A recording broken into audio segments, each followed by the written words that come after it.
I am the guy who was jealous of Aftonbladet's AI hub, so if you are jealous too, hopefully you'll get a bit better, because I'm here from Meduza, which is a medium-sized media organization. So probably you will hear something that will make you feel better. So Meduza is the largest independent media outlet from Russia, or in covering Russia, and doing that in the Russian language, though we have the English edition too. We have around 100 people in our team across several European countries, because unfortunately we had to become a media in exile too, because after the full-scale invasion in Ukraine 2 years ago, it became just simply impossible to work from Russia. And yeah, we have a lot of titles by Russian government, foreign agency, which is just a beautiful title. And our site was blocked in Russia, and the government is working really hard to block access to our apps, because they are letting our readers to get our information through the censorship. We have also this new title, but not really new, of undesirable organization, which just means that anyone who works at Meduza or in any way collaborates or supports it doing something illegal for Russia. So yeah, even sharing a story or talking to someone is not really welcome in Russia. And we don't think that this is in the end. We also see hacking attacks and poisonings and all this stuff against journalists and political activists in Europe. But I'm not here to talk about censorship, even though it's my favorite topic. Maybe during the evening we will talk about that a bit more. I'm here about to talk about AI. And just to explain some context for that, we, of course, as many of you, are producing a lot of different types of content. We even have our own small book publishing business, as well as a local media in Russian in Berlin. But I brought here the word platforms on top, because we have this approach about social media platforms, that at least some of them are not just a way to drive some traffic to our website, but they are their own media outlets there. They have their own audience, for example, on Instagram or Telegram, which is pretty big in Russia. They have their own slightly different language, slightly different types of content, lengths of content, and so on. And these people are reading them there, and they're not forced to go to the website to get the additional information. All the needs are covered there. So when we applied to the AIGC contest, we tried to find a way to build some black box, AI black box, that will turn our long reads into different pieces of content for different platforms, knowing all the requirements that we have and all the examples, good examples, bad examples, etc. And that moment, we found out that, first of all, we need to resolve another problem. It is that our journalists tend to write so long stories that they just didn't fit into any of the context windows of popular LLMs.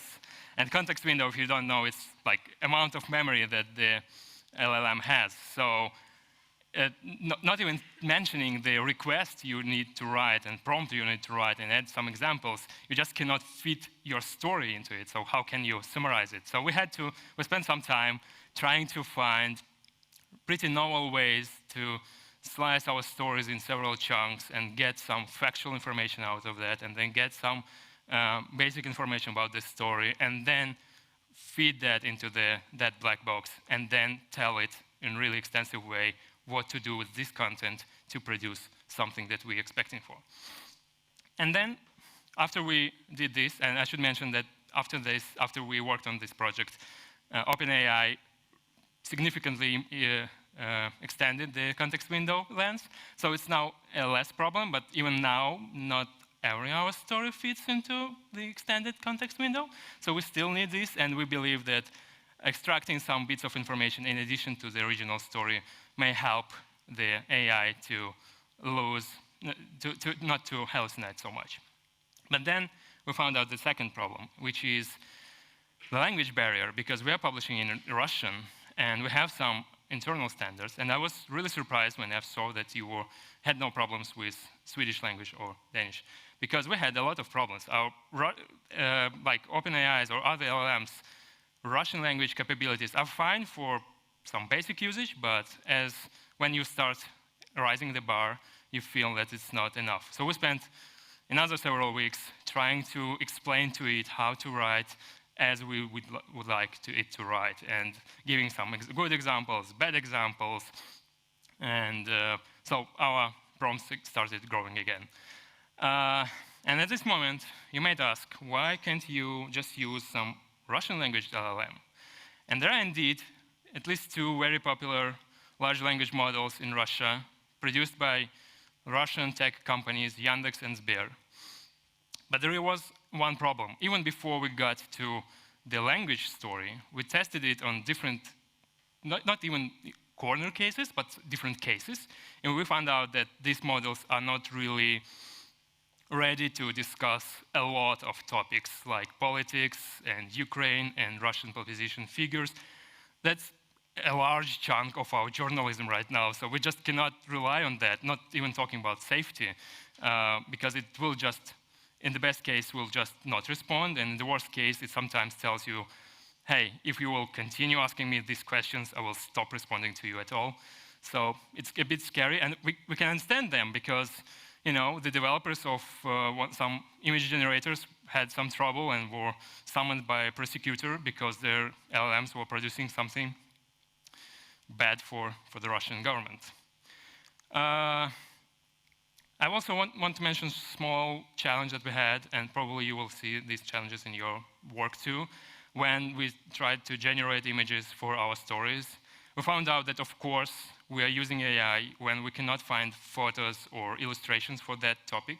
So it's pretty often really tough topic. So it's something about violence or sexual violence or something really dramatic where, for example, as this central picture, you cannot get photos from the prison where they are actually torturing people. You have just to try a novel way to do that.